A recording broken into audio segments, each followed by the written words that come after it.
Sorry, just real quickly. So if you level up, say the ranger, and you go through the floors and die, say at floor 10, do you level up that ranger for all future adventures? No, you don't. No. So we do have the standard system that once you die, exactly. Yeah, but I mean, so we have changed it slightly because it's tough. Because I think if you've played roguelikes, you understand what to expect.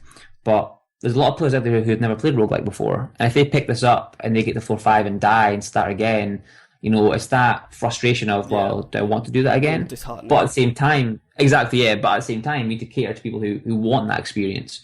So. But we're definitely more on the hard side of things. We're definitely catering more towards, this is a hard game.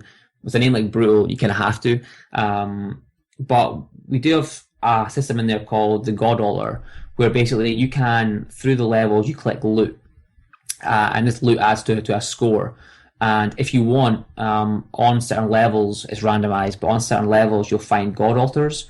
And you can make an offering to the gods. And if you offer them a value that they deem acceptable, again, it's random chance, but if you offer a value that they deem acceptable, they will give you an extra life. So if you die, you'll reincarnate where you died. And that way you can kind of get further. But it's a risk-reward strategy, because if you don't offer enough, if you kind of go, well, I've got 1,000 loot, for example, I'm going to offer 500. If that isn't quite enough, they will take that money off of you and you'll be at 500 again. So you kind of need to go, right, do I want to offer all of it now and get this extra life? Or do I save up my gold and do it later on in the experience and guarantee an extra life? So it's kind of like a little mini risk reward strategy in there. Nice. But combat wise, it's kind of what you expect. We do have that sort of almost kind of third person kind of look to the gameplay. It isn't top down; it's kind of more isometric, if you will. Yeah. So we do have that, so you can kind of see around you. You kind of got a look of the environment that you're fighting in. So you can see what's coming up and what enemies are coming, which is quite cool. So brut-l launches with couch co-op, doesn't it? It does, yeah. Any plans on online multiplayer? Not at the moment, no. I'd probably say not at all going forward. We kind of went with couch co-op because. So originally the game was single player and the dungeon creator, which I'll talk about in a minute. But again, we're kind of making this nostalgic themed game, so it kind of made sense to also have that nostalgic themed mode, which is couch co-op. I think we were all pretty excited about that because fewer and fewer games right now are coming out with couch co-op. There are some, and there's some great ones to be clear. But it's kind of few and far between right now. And with myself, I actually really enjoy couch co-op. I think there's something quite nice about it. So for us, it was kind of like, well, we're making this game that's nostalgic with the theming and the gameplay and the art style. So let's also do this, and this mode is also nostalgic. And it feels really good. So no plans for any sort of built-in multiplayer, but we do have SharePlay. Obviously, Sony's new system where you can share the game with another player. So you could actually invite another player with the SharePlay system and have them jump into your game, which is quite cool. Yeah, nice. Yeah. SharePlay is really strange because it's a system that they haven't spoke about too much, but it's actually a really cool little system. I don't know if you guys have used SharePlay before or if you know much about it.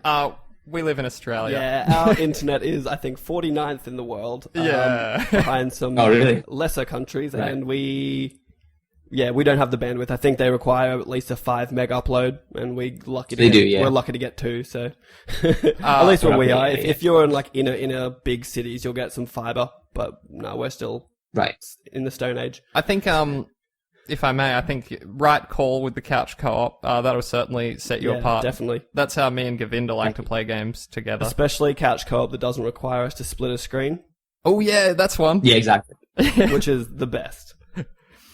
Yeah, exactly. No, we are not split screen. We are sort of that Lego game style thing where you kind of you've got kind of a locked camera, so you can't both run off completely, but you do have some freedom a little bit about where you can kind of run about with and where you can go. Yeah, for sure. And we've got that sort of, I don't want to say Left 4 Dead-esque because it's not quite like that, but in the game, if one of you dies, let's say, you've got the option of reviving them there and then on the spot, but that takes half of your health, so you'll give them your health basically.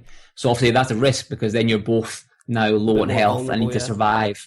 Exactly. Obviously, if you do it when you've got 1 health, you'll die. So you've got the option of reviving them and carrying on, or you can leave them behind and progress through and try and finish that level on your own. When you get to the next level, they will be on that level, and you can go and get them and pick them up. So you do have options available, which we think is quite cool. So it's up to you whether you leave them behind or you find them later on. You never leave a man behind. Sometimes. Yeah, exactly. Sometimes Govinda has to be left behind. Yeah, exactly. Richard, you mentioned Dungeon Creator. Yeah. Could you tell us a little about that? That sounds quite intriguing.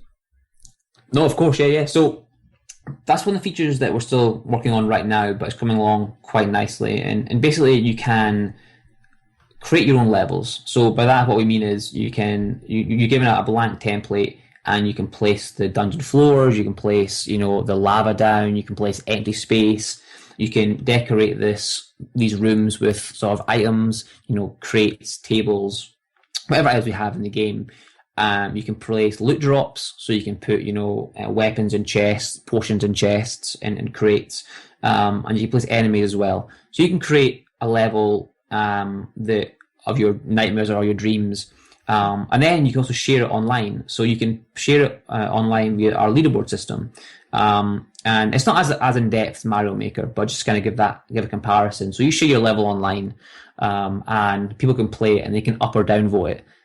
Levels that are upvoted will appear on top of the top leaderboards, and you can play them, or you can just search for your friend's username or someone online's username and play their levels.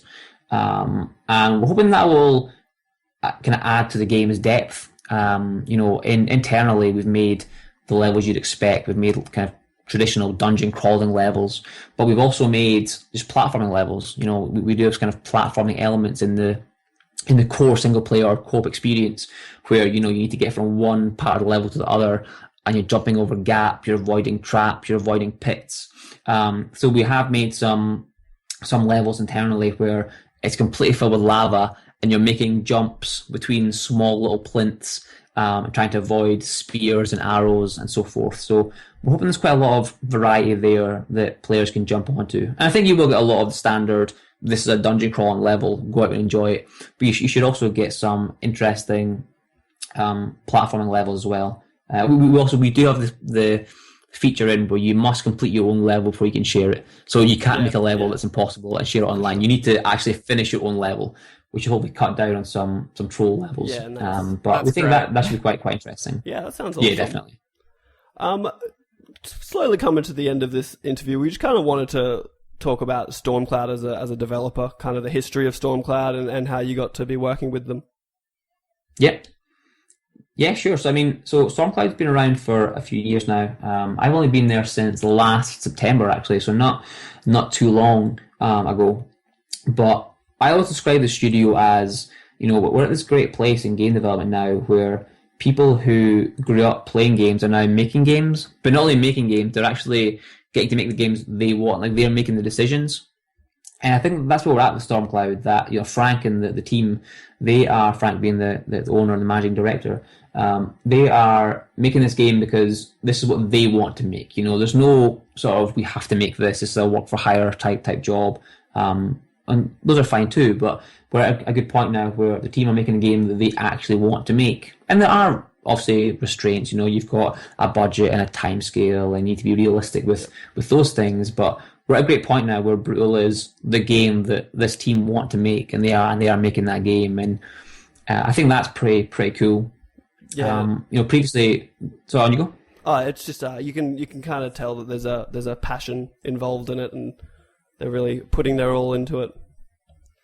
Yeah, exactly. So, and I think that's really cool. And previously, it's quite a new studio. So when they formed, it's really important when you form a new studio to get some games done, because you need to figure out everyone's strengths and weaknesses.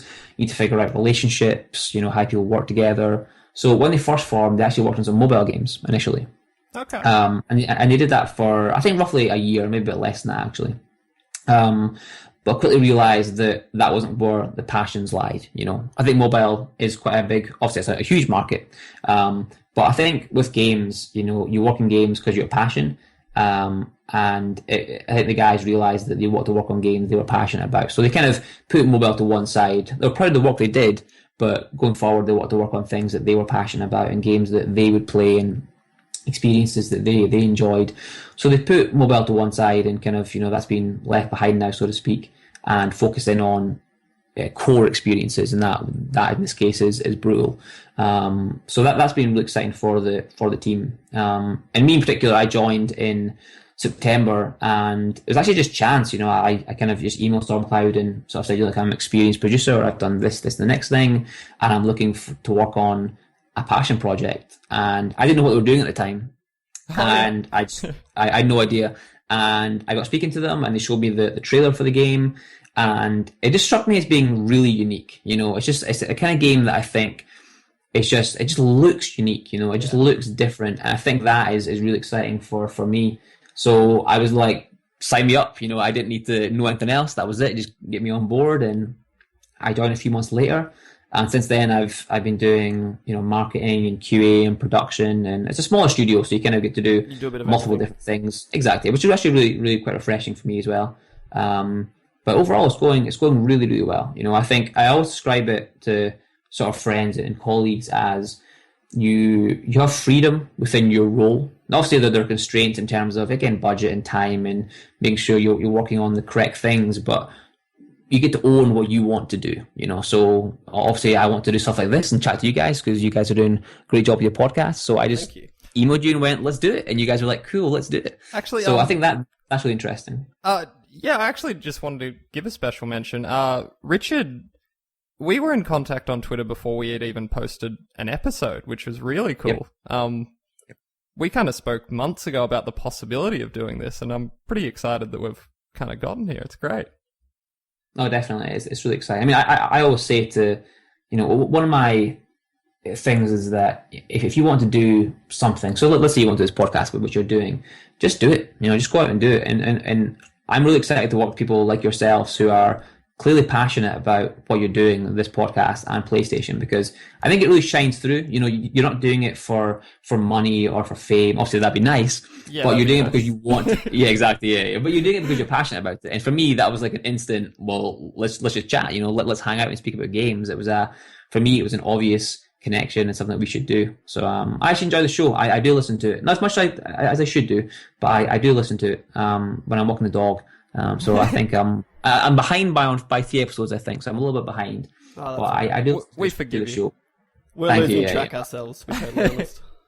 Yeah, exactly. Yeah. So that's one great thing about the company. Yeah. Okay. Well, Richard, I'd be remiss if I didn't ask. Is there any news you would like to break exclusively here on the PS podcast? I believe you guys do have a release window.